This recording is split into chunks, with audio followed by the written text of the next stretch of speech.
Taigi šiek tiek apie paskutinius laikus, kokiam laikė gyvenam, kokie įvykiai aplinkui klostosi.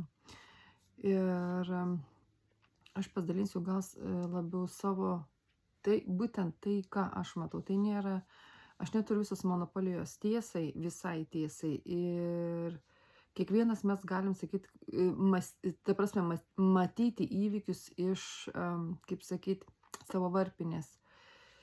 Ir kaip Biblija sako, viską mes matom tarsi per stiklą, tarsi nepilną vaizdą mes matom.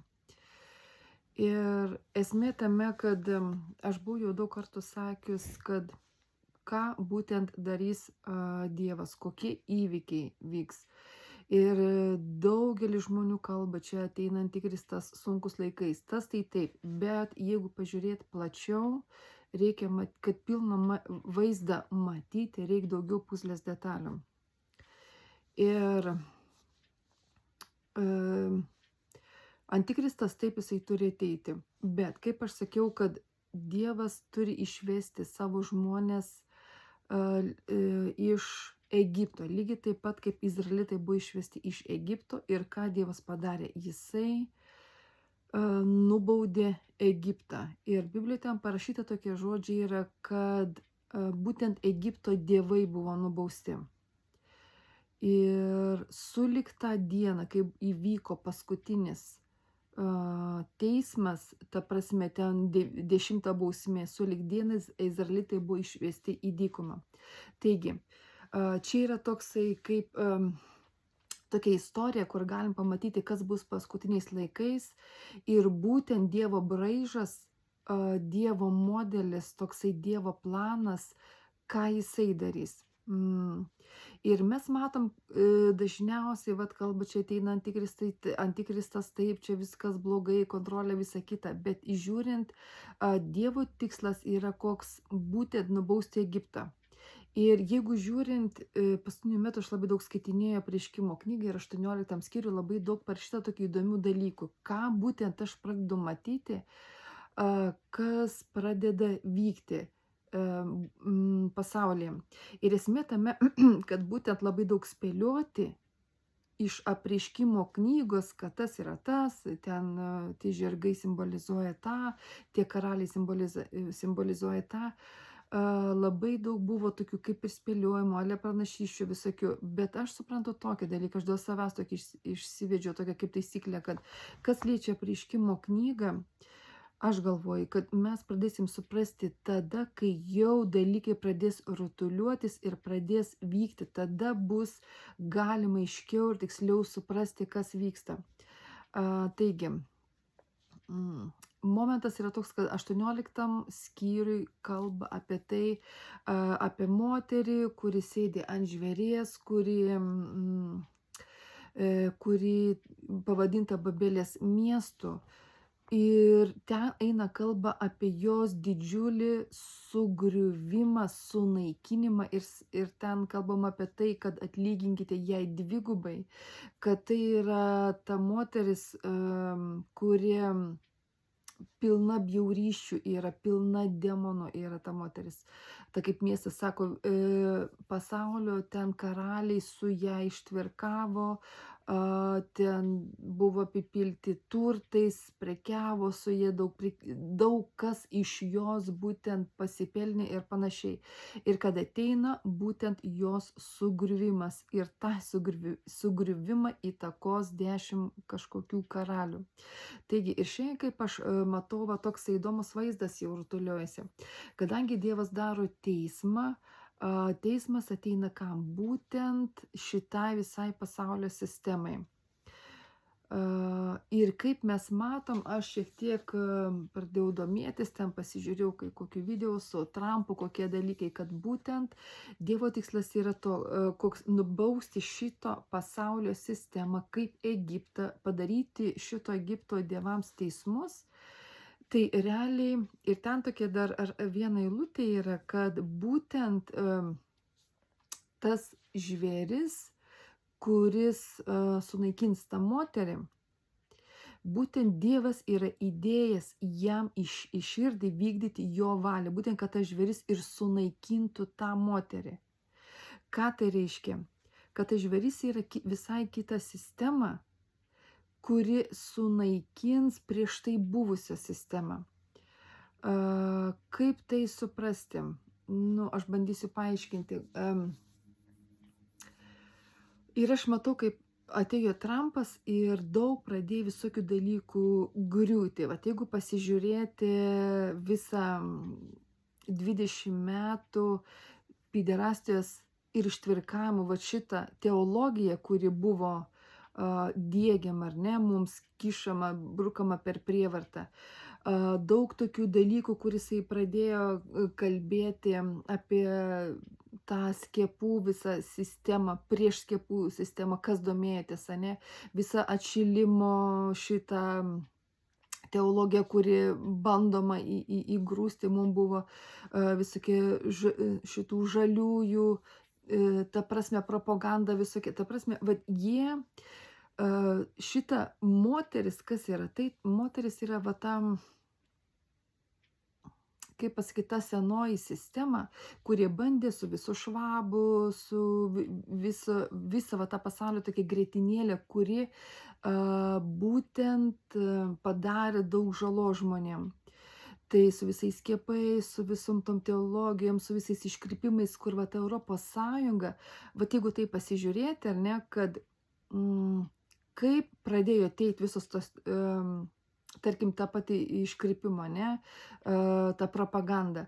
Visų pirma, tai pradėjo ateiti su pinigais, ne, Europos Sąjunga, čia visiems davė pinigus, žodžiu, daug kas pralobo iš Europos Sąjungos, kaip ir Biblijoje rašoma, ne, kad su jie prekiavo, ta prasme, visi karaliai ir jie buvo, kitaip tariant, turtus ėmė iš tos moteris, ne, ta moteris davė daug turtų, ta, kuri buvo pilna bjaurysčių, ir su tais pinigais atėjo visos kitos tos ir ta prasme, tos propagandos visokias ir standartai, tarkim, nu kad ir pavyzdžiui, ne, kur kitose šalyse yra uždrausti kažkokie produktai, tie visi tokie, kurie yra produktuose, dantų pastoje ten ir taip toliau. Kitose šalyse ir uždrausta, bet tarkim ta pati Europos Sąjunga ant tiek numažino standartus, ant tiek jie daleido, kad ateitų visa puokštė iškrypimo ir į maistą, ir tą patį gydymo sistemą, ar ne, ir kaip aš daug kur sakiau, ir oras užterstas, ne, ir iškrypimo propaganda ir panašiai. Va ta moteris, aš kaip mąstau, va tai yra visa ta sistema su kartu su Švabu. Aš ta prasme politiką visiškai nesidomiu, bet tiek, kiek davė iki manęs informacijos, aš pradėjau dėliotis visą tą vaizdą. Ir realiai, kaip pasakyti, ir Dievas, vat ateina šitą visiškai naujas sistemą, galbūt būtų galima pavadinti ta žvėris, kuris ateina su Trumpu, nauja sistema, naujas valdymas, ir ką jisai daro, jisai griauna būtent visą seną sistemą. Ir vat ateina va tie teismai, būtent žvėries pagalba, moteris bus nubausta kaip ta senoji sistema, kuri padarė pasaulyje labai daug žalos. Ir Dievas sako, te būna jie atlyginta dvigubai, kiek jinai padarė žalos. Aš čia savo žodžiais perteikiu. Ir esmė tame, kad Dievas sako, aš įdėsiu į širdį, va tam, kitaip tariant, ten parašyta tokia mintis, kad aš įdėsiu savo valią į tą žvėrį, ir tas žvėris vykdys mano valią. Kitaip tariant, kaip vyksta griuvimas senos sistemos, kad Dievas daleidžia, kad ta nauja sistema, kur ateina per Trumpą, kurie visi įvykiai pradės vystytis, mes pradėsim matyti toliau. Ir tie 10 karalių, jie turės atsirasti, tie, kurie 10 galbūt pinigų vienetų, aš nežinau, kaip čia viskas vyks. Ir mes matysim, būtent jisai pradės griauti seną sistemą, ir mes matome, kaip Trumpas sulig dieną pradėjo griauti visą tą seną sistemą, ten, kur visą tą pasaulio graitinėlį jinai valdė, jinai darė, ką norėjo, su visais skiepais, ar ne. Ir dabar jau matom, ant tiek visokių video yra įdomių, kur tie žmonės, kurie buvo atsakingi ir darė visus tos neteisingus propagandas, ar ne, ir visokius bandė įkišti, kaip sakyt, visi tie žalieji, visi atšalimai, visa kita čia yra absoliutus melas. Ir Ir visiem tiem dalykam dabar ateina atsiskaitimo metas ir atskaitomybė. Ir Dievas tai daro. Ką tai reiškia? Va šitam Egiptui yra daromi teismai.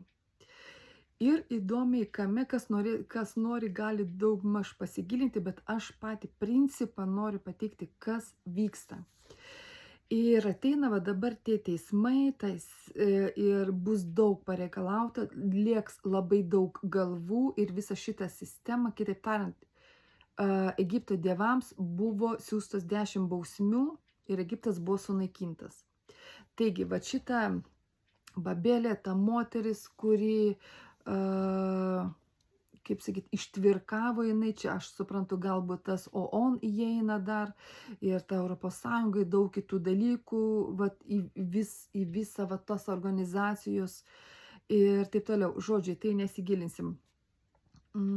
Ir esmė tame, kad ateina kitas žvėris, kur mes Biblijoje ir matom, ir būtent viena sistema pakeis kitą sistemą.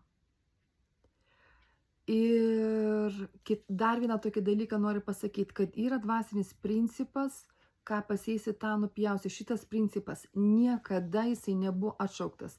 Ir mes kaip dėl savęs, dėl teisiųjų, dažnai vat savo ar ne, vat, pritaikom šitą, vat, ką pasėjai, tą nupjauni savo gyvenime. Bet lygiai taip pat nuodėmės saikas buvo pripildytas, vat šita moteris, kurie Apreiškimo knygoje pavaizduota yra, ne, jinai lygiai taip pat, ką pasėjo, tą jin turės pjauti ir dabar jinai pjauna griuvimą. Ir mes matysim toliau, kai pradės byrėti visa sistema šitą senoji, ar ne, kuri buvo. Ir lygiai taip pat galbūt aš ir apie Hollywoodą noriu pasakyti, nes labai daug žalos ir Hollywoodas padarė, visi tie Netflixai, kurie labai ir ten per filmus labai daug propagandos ėjo ir panašiai. Taigi, į visas rytis ateina teismai. Ir dar va tokį vieną dalyką noriu įdomu pasakyti, kad, tarkim, apie tą Trumpą, kaip aš matau. Visų pirma, buvo tokį roliką išleidusi, jeigu kas matėt, koks iš viso, kas valdo šitą pasaulį. Žodžiu taip, už visko stovi Liuciferis. Jisai turi savo įrankius. Pasauly kova vyksta ne tarp velnio ir Dievo, bet būtent tarp jo vaikų, kritusiųjų ir nekritusiųjų. Tie, kurie yra raugės ir tie, kurie yra gera sėkla, kur Jėzus pasėjo ir išaugo kviečiai, ar ne? Yra ten Biblijoje parašyta tokia istorija, kaip Jėzus sulygino, kas yra dangaus karalystė. Taigi, ir Dievo instrumentai esame mes, tie, kurie yra tikintieji, o velnio instrumentai yra tie, kurie yra raugės, atėjo šitą žemę, kurie niekada nepriims Dievo. Ir kaip Liuciferis pasakė taip, kam noriu, tam duodu valdžią šitam pasauliu, Jėzui pasakė. Sako, bet prieš tai tu turi man nusilenkti. Ir jeigu tu nusilenki, sako, aš duodu visą valdžią, įtaką, pinigus, populiarumą ir, ta prasme, visko, ko reikia Liuciferiui, kad, kaip sakyt, valdyti šitą pasaulį, nes ne Liuciferis valdo, kitaip tariant, ne jisai čia viską daro, bet jisai daro viską žmonių rankomis. Kieno? Tie, kurie atiduoda savo sielas jam. Sako, kam noriu, tam duodu, bet kitaip tariant, jis neduoda bet kam. Jisai duoda tik tiem, kurie yra atidavę savo sielas jam. Ir jisai valdo. Tai pačius aukščiausiuose sluoksniuose gaitinėlės, tai būtent tas, kas valdo ten, pinigus, kas turi valdžią, yra visi tie, tai yra ir masonai, iliuminatai, tai būtent tai yra tie instrumentai Liuciferio, kurisai valdo šitą visą sistemą. Ir taigi, visai šitai sistemai ateina griuvimas. Bet dabar, jeigu pasižiūrėti Trumpą, tai nereiškia, kad jeigu jisai jau eina va čia taip, jau labai Dievo vardu, čia ir meldžias visą kitą, kad ten viskas yra okei.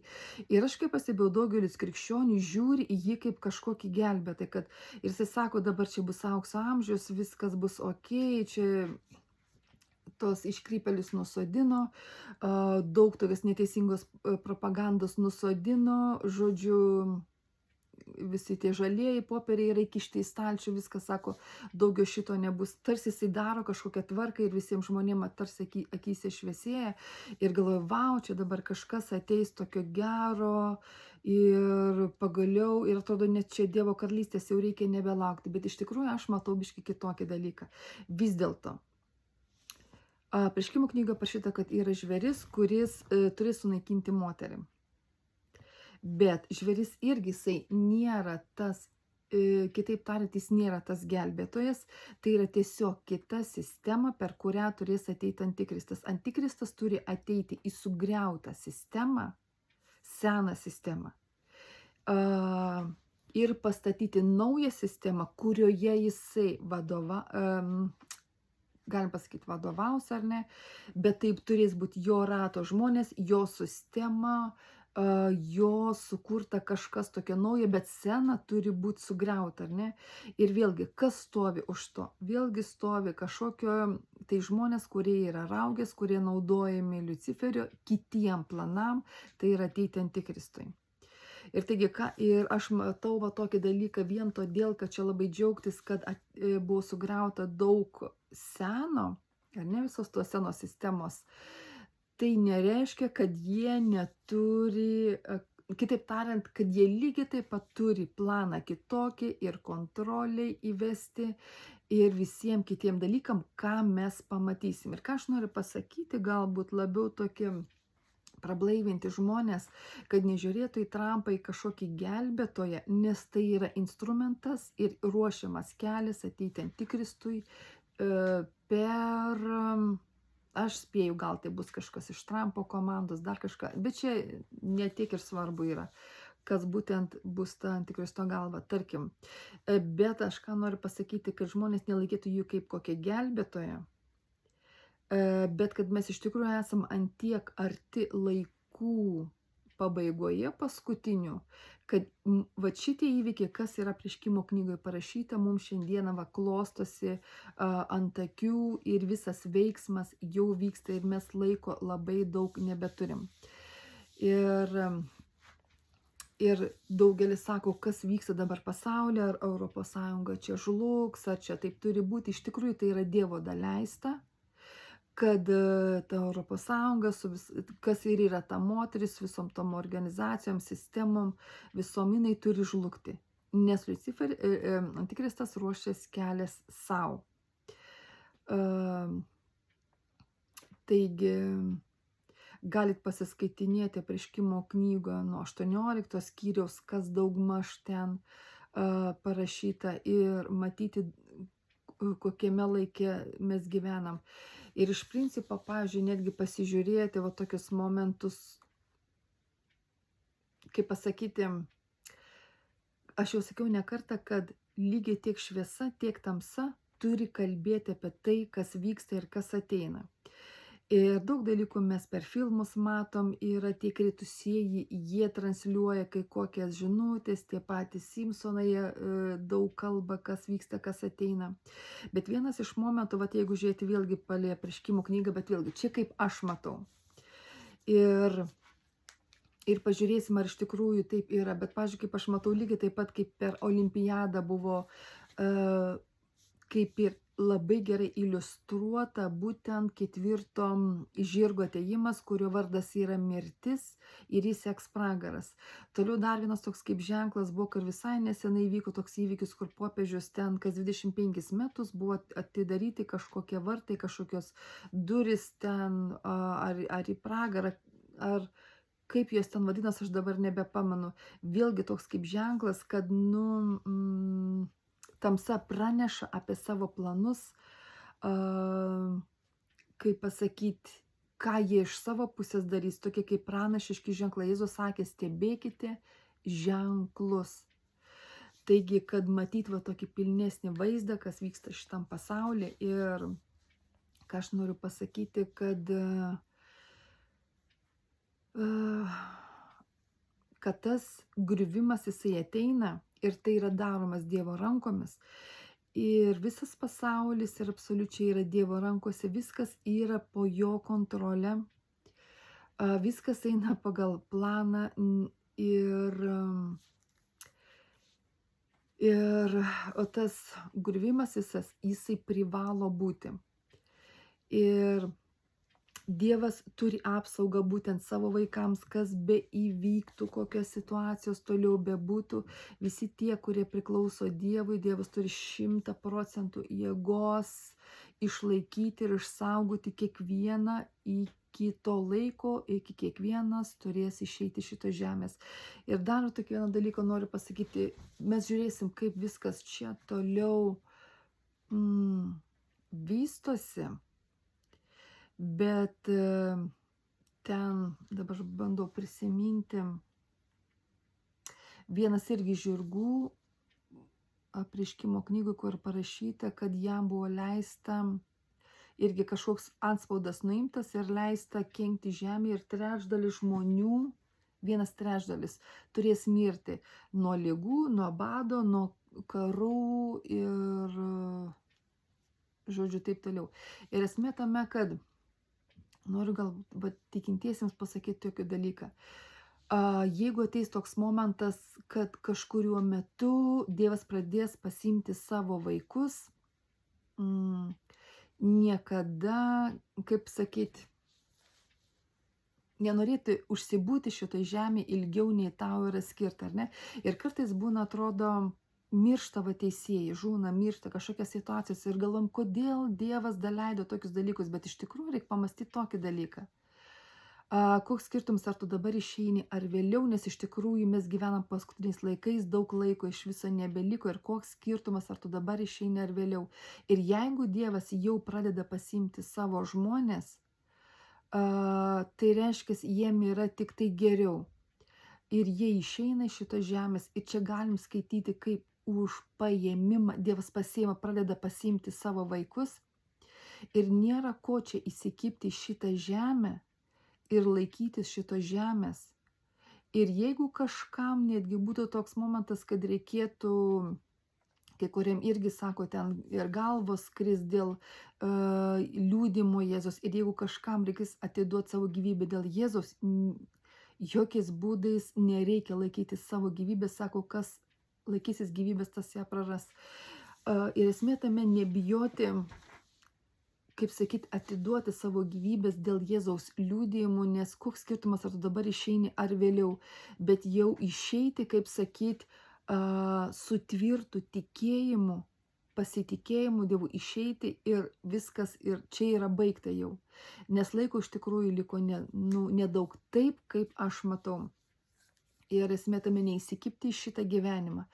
Ir geriau jau tegul lekia galvos, kaip sakyt, bet dėl Jėzaus vardo ir viskas, ir tai neišgelbėjimą. Nes būtent tie, kurie lieks galvos dėl Jėzaus liūdimos, sako, jiems yra skirtas atskiras apdovanojimas. Taigi ir nėra ko laikyti šito gyvenimo ir nebijoti viso to, kas ateina. Taigi, va tokie momentai vyksta, kad daugelis klausia, kas vyksta, kas čia darosi pasaulyje, ir čia Dievo valia visi tie dalykai, ir kas bus toliau, žiūrėsim. Taigi tiek tikriausiai tam. Aš tikiuosi, kad aš pakankamai aiškiai bandžiau išdėstyti savo mintį.